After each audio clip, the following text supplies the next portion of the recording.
Solidaritas dari Bali untuk petani pakel. Petani pakel. Petani pakel. Petani pakel.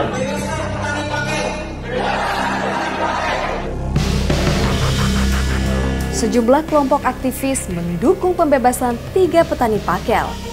Tapi, tahukah mereka fakta di balik narasi bertagar rebut kembali pakel itu?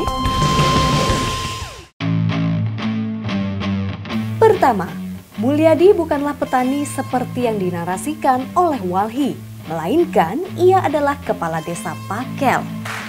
Guna mendapat dukungan kelompok aktivis, Walhi membuat narasi bahwa Mulyadi adalah petani, padahal ia adalah politikus ulung di lingkup desa pakel.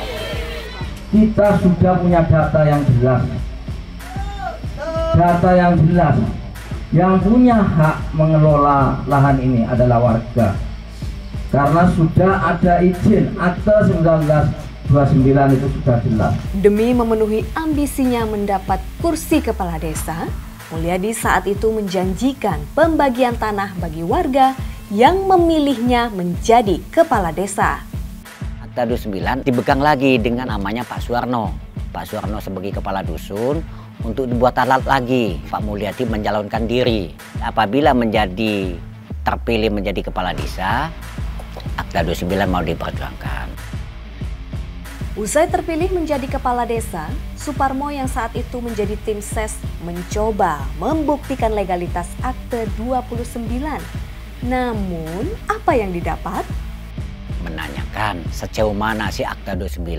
Saya mengikuti, diterjemahkan di Surabaya. Apa sih artinya bahasa Belanda? Saya ingin tahu bisa apa enggak untuk mengambil tanah.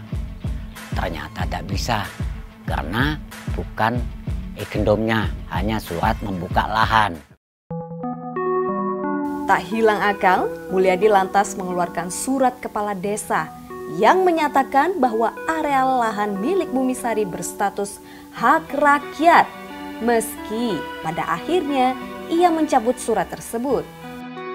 Sesuai janji politiknya, ia akan membagikan tanah hak rakyat pada warga desa Pakel guna melanggengkan kekuasaannya. Namun, apakah pembagian tanah yang dijanjikan itu gratis?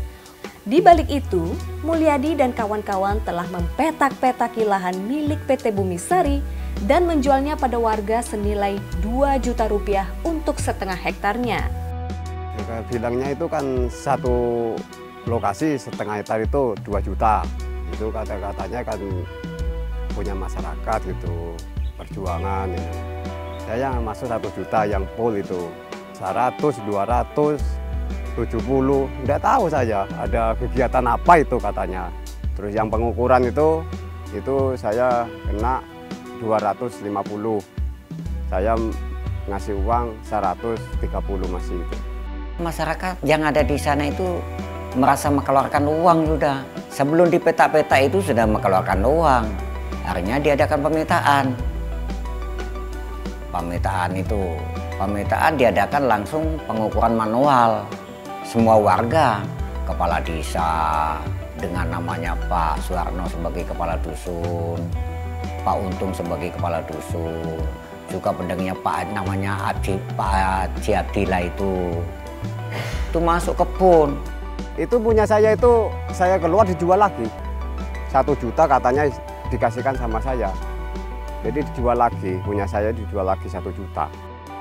Apakah ini dapat dikategorikan mafia tanah?